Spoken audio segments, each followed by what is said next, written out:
Donc, il faudrait que la justice rétablisse Ousmane dans ses droits ou en état de cause tire les conséquences de toutes ces violences, de toutes ces obstructions, pour savoir que c'est l'administration chargée de l'organisation des élections qui est responsable de tout ce qui est arrivé.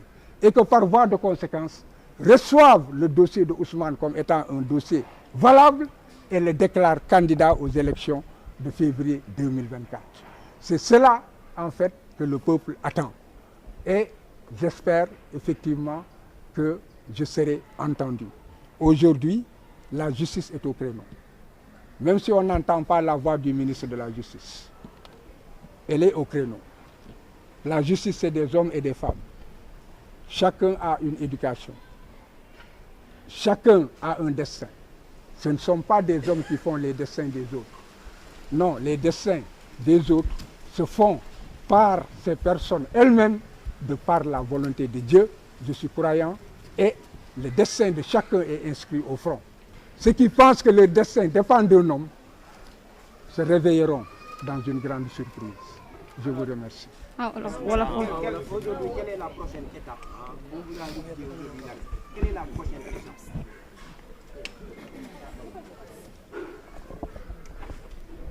Bon, comme je l'ai dit, je suis intervenu en tant qu'avocat de Ayib Daffé, qui d'ailleurs a donné une interview. Pour ce qui est de l'étape concernant Ousmane, moi j'ai simplement parlé en tant que citoyen et en tant que personne épris de justice, épris du respect des droits humains et aussi fondamentalement ancré dans l'esprit démocratique. Voilà pourquoi j'ai parlé ainsi. Maintenant, Ousmane a des avocats. Ces avocats s'occupent merveilleusement bien de lui. Vous les avez tous vus au créneau. Avec tous les sacrifices qu'ils font. Ils ont tout abandonné, ils ont tout sacrifié. Non pas pour Ousmane, mais pour l'idéal que Ousmane porte et sur l'idéal sur lequel compte le peuple sénégalais. Actuellement, Ayib Daffé, puisque je suis son avocat, on l'accompagnera. Tous les masques tomberont. Nous irons au ministère de l'Intérieur.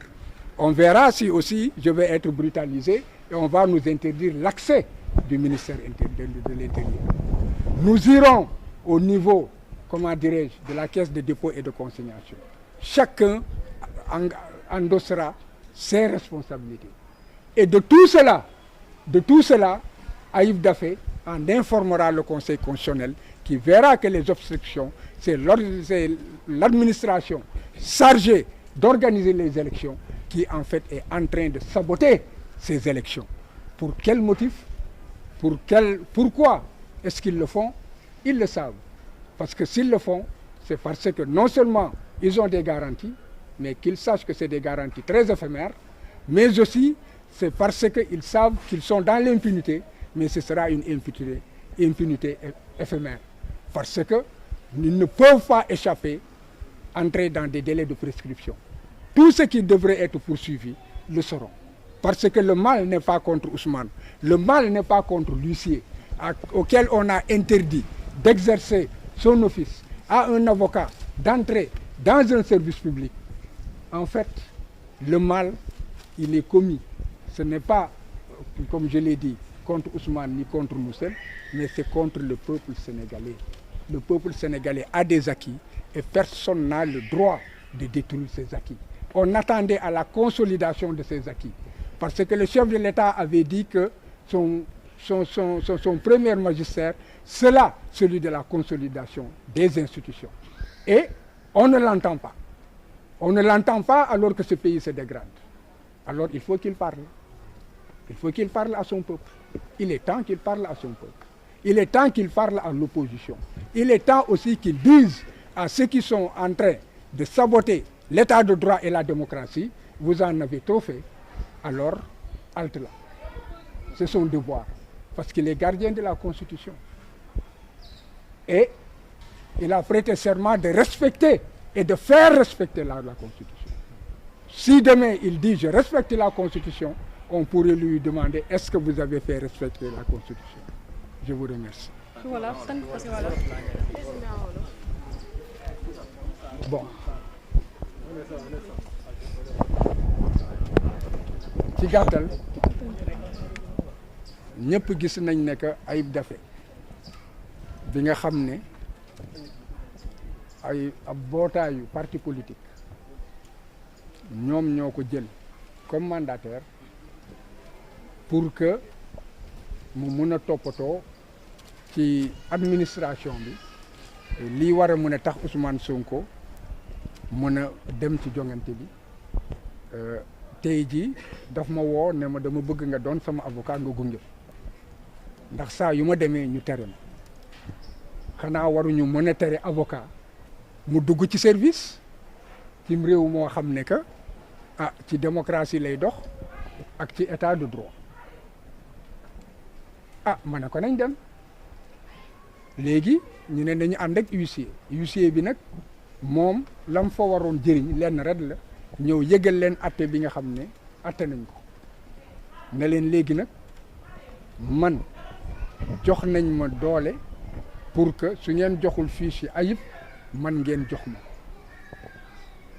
lépp li nga xam ne dafa jëm ci parrainage ngeen jox ma ko ñaareel bi it maanaam pour ñi nga xam ne ñoom ñoo yor liste yi ne leen kat dogal baa ngi ni dogal bi nag amul xaarandiku ndax yoon dafa nekk amul xaarandiku kon dama bëgg xam ndax dugal ngeen ko ci biir liste ñi nga xam ne que dañuy bokk ci jonante yi te it mun nañu sànni seen xob looloo yëkkate woon huissier bi bu ñu ne def nañ ko mu bind ñu jox koy fiche yi su fekkee ne nee nañ ko duñ ko def ñun ñoo tey parce que maa tey léegi woy la dégg nga ñëpp a koy woy di ko jëfe dégg nga alors bu boobaa it mu bind ne ko bañ nañu loolu lan moo ci indi tere nit dugg ci service ba ñu ñëwee wër-wër ñu nañu toog leen ba ñu toogee ñu toog tuuti ma jóg ne ko man aw ma jotu toog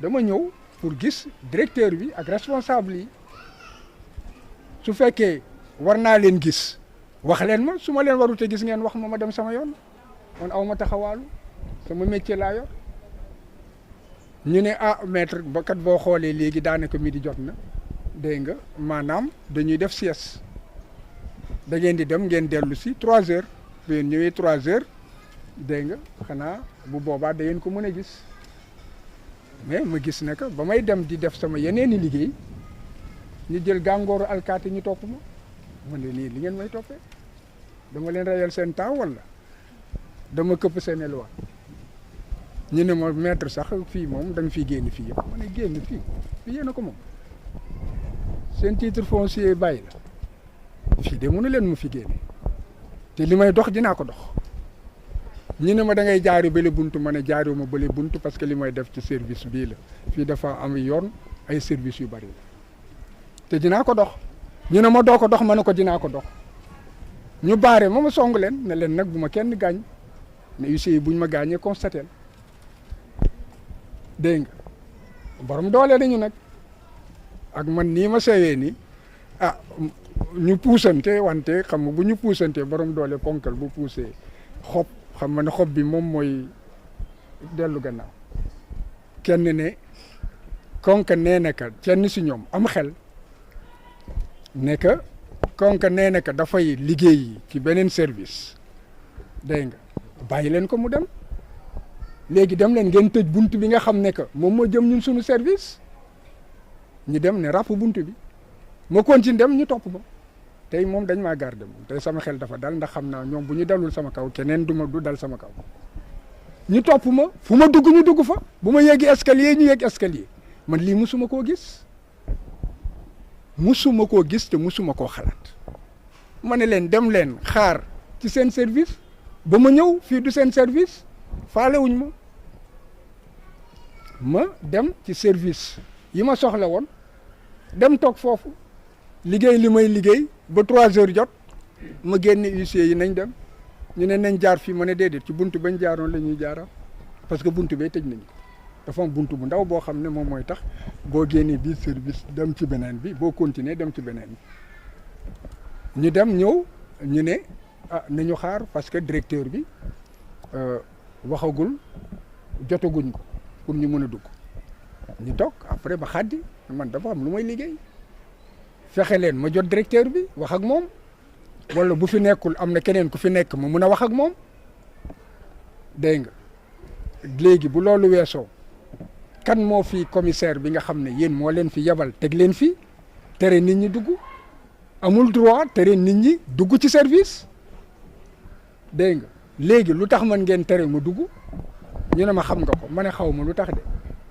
man avocat laa dama ñëw ci service su ma demee li may dox mënul du ma leen ko wax bàyyi leen ma dugg ñu ne ma doo fi dugg ma ne sama carte avocat ngi nii damay liggéey ñu ne ma tey moom bu fekkee ne liggéey la moom xamul ne liggéey amu fi fii doo fi jéggi bon léegi ma ne Ayib man dafa am fu ma war a dem ci sama liggéey te loolu mun foog ma doxi ko léegi